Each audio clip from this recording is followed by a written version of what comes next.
So, I have not been doing any meta-analysis for a long-ass time, and I figured why not make it a little wrap-up. As you know, the last few BCS events are about to be happening the coming weeks, before we then move on to Worlds. And so if you still need to get your qualification, now is the time to step it up. So let's go over what's been happening in the meta, you know, what has been doing well, what's been doing worse, what's been underperforming, what we thought, and so forth. Now, before that, 50 cards is about to turn 6 years old. If you still need any Vanguard cards, go to 50cards.shop and use the code Solemn for a discount. There's going to be huge deals starting, I think, today/tomorrow. So use the code Solemn for a discount. So let's first start off with Standard. I have filtered on past 3 months, so we only get like the latest and greatest results. Of course, there's still going to be some Shoujo Doji from right before set 5, but still, we'll learn a bit from this. And I think the first thing you're going to learn is that Levy Dress is completely dominating, and it's honestly not even close. Like, we have 38 tops right here, and then Raziel is 18, so it instantly falls off hard. And I think this is a very, very important thing to realize. While both decks at their ceiling can probably be like close in terms of power level, the problem is that Raziel is often not reaching it. And I have noticed this. You know, I was focusing on premium this season, so I didn't really test enough. So I figured, you know what, I'm just gonna play Raziel, it's fine. But it's much worse than Levy. The issue with this deck, and don't get me wrong, I'm gonna say issue, but it's still the second best deck right now.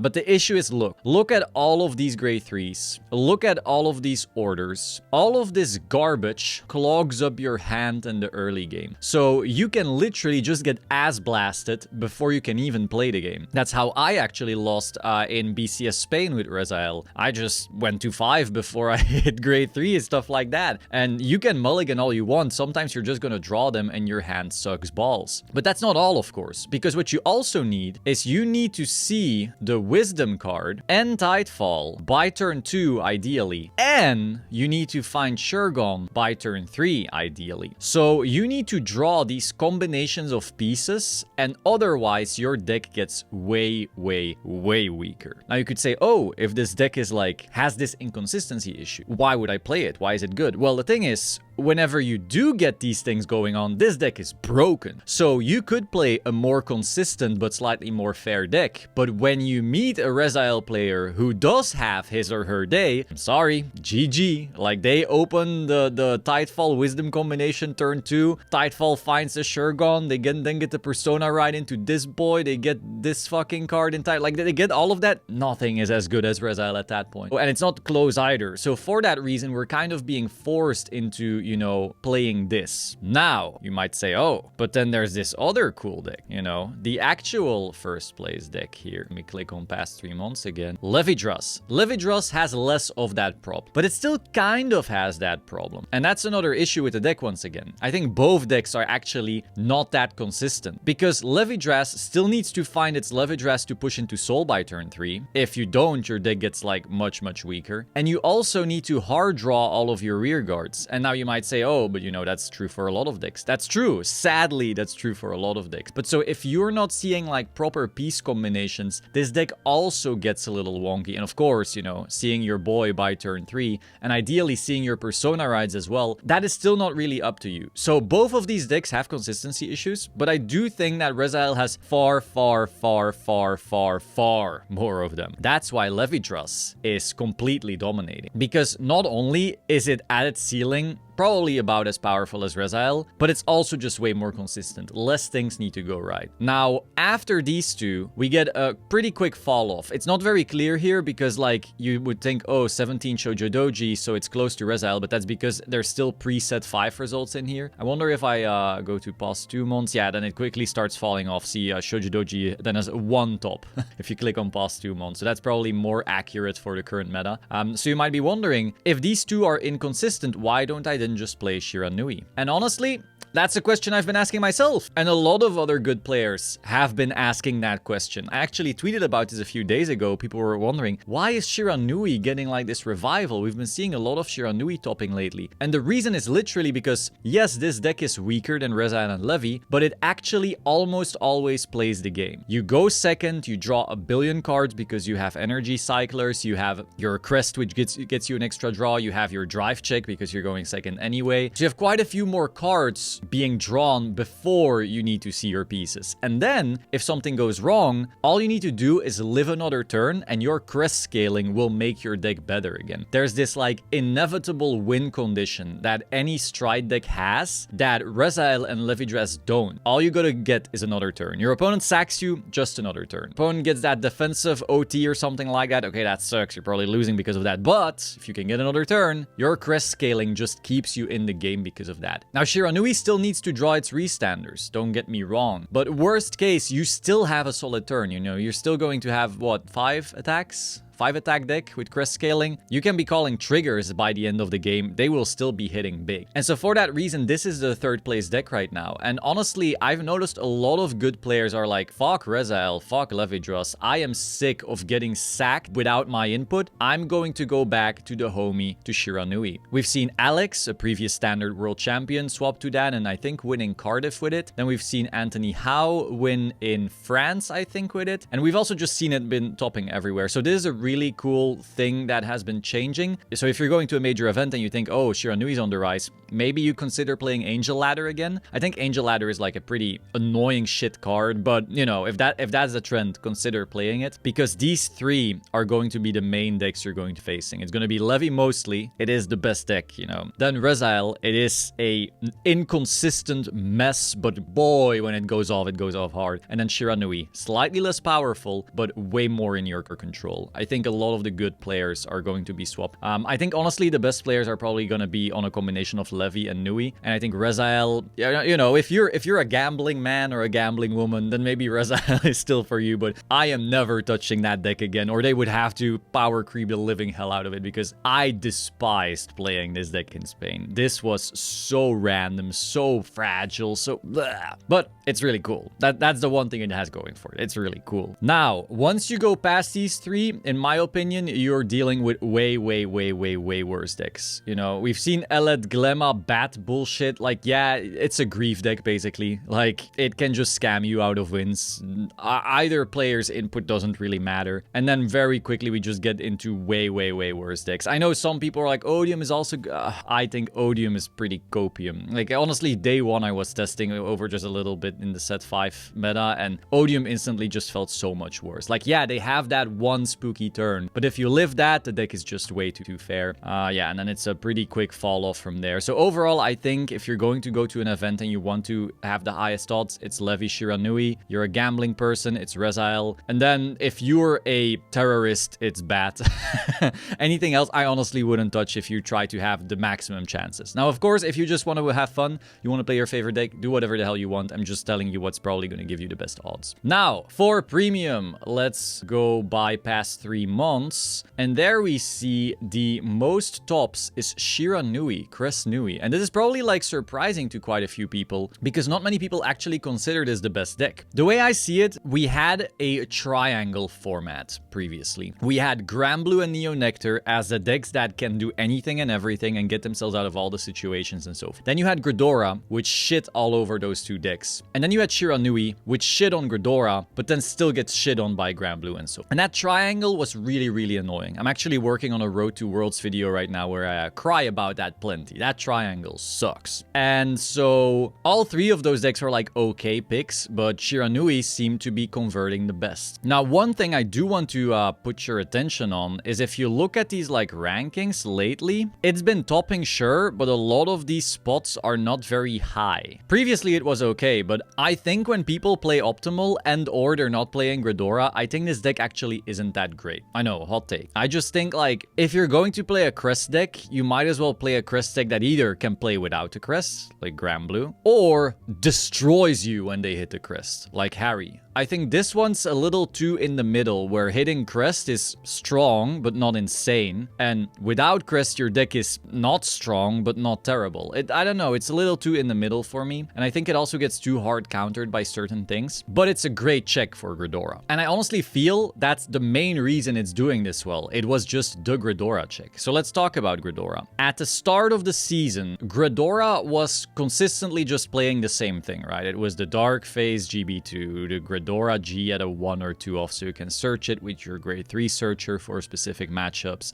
You played your Sweet Cocktail, you played the Reviver, you know, the Dual Nation one. You just the same old, and the deck was fine, but I thought the deck, honestly, I thought it was still pretty shit.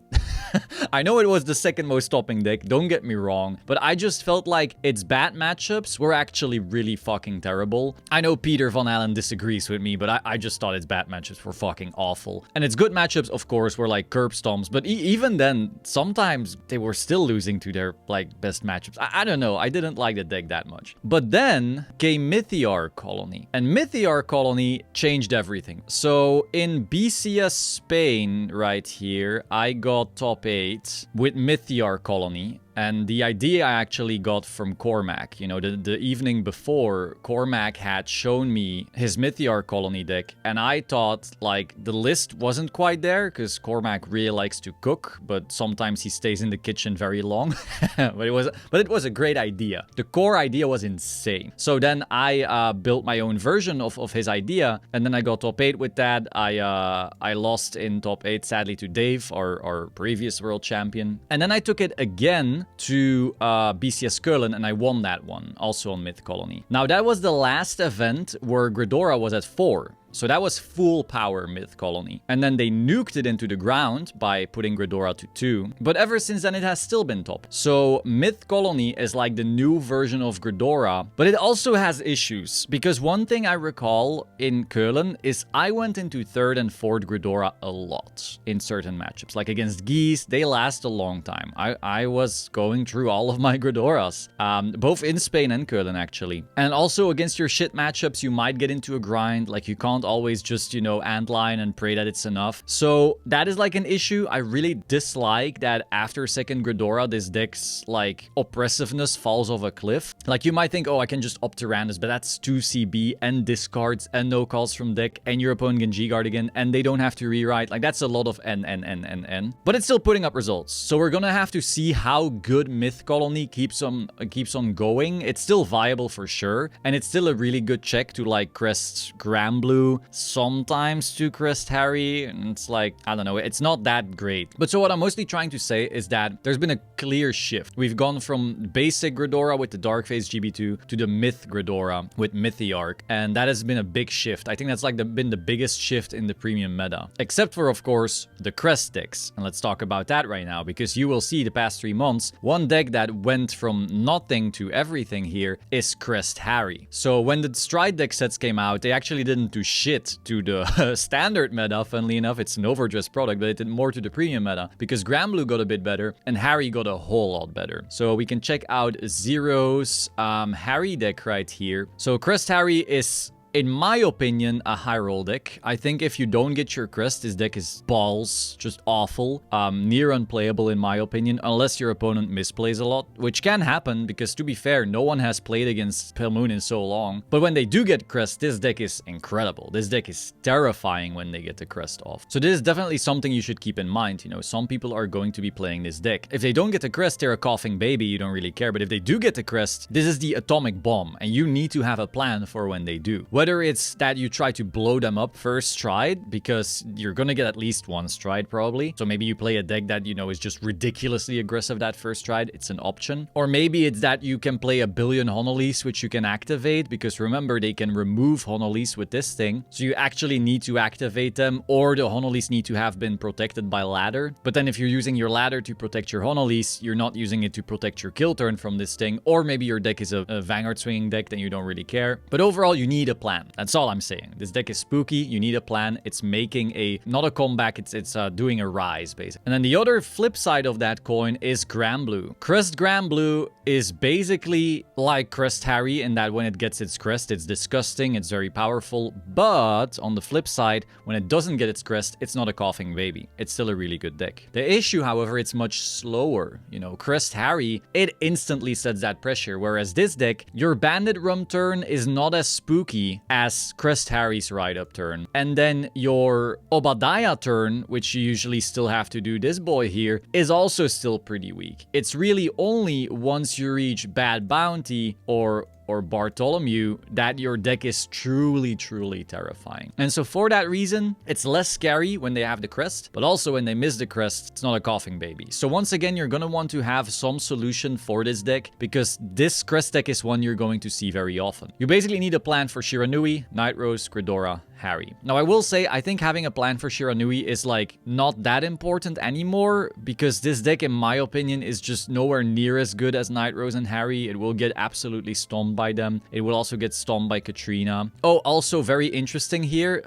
Mythcolony has its own line, so you need to grab those stops and add them to the Gredora to have like an accurate representation, and in that case, I'm pretty sure it's actually the most stopping deck now. So, Mythcolony right here. Funnily enough, I'm not in the Mythcolony category, but let's quickly go over a list right here so you know what's happening. So you have your Mythiarch, which is your ride boy. You have your Antlion, Enlargulf, Inlet Pulse. Interesting that we still have the Intimidating Mutant Dark Phase. And another little trend that you will notice is the Neon Gise. Because this is a Stoicheia Vanguard, you can actually stride both Zoa and Megiddo on this card. So if you play a Neon Gise, suddenly you are able to have access to two different Zerov dragons, which is interesting because this deck has a restanding rear guard. So you can Megiddo revive this, and then you can swing with them. You swing with your Vanguard, then they restand, you know, multiple of them, and then you can cycle through them again. So it's a pretty lethal turn. But keep in mind, the Gredora effect is no longer active. So you can, at that point, actually G-guard again and maybe mess with them, you know, whether it's with Honolise or Skeleton Cannoneer or the gruesome scythe thing that Harry is playing. So just keep that in mind, you know, if they do go for this turn, which is a scary turn,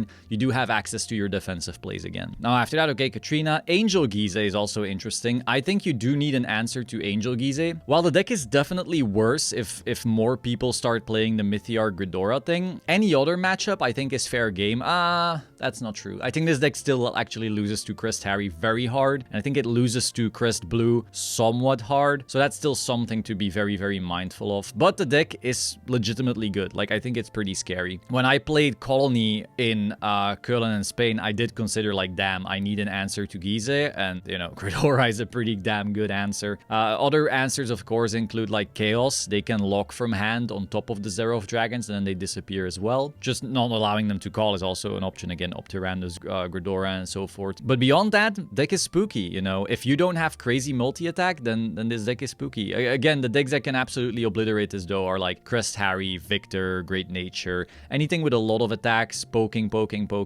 is going to give this deck a hard time. But beyond that, I don't know. I would keep this deck in mind. I also think this card is just ridiculous. Like, this card is only used for war crimes. It should probably be banned.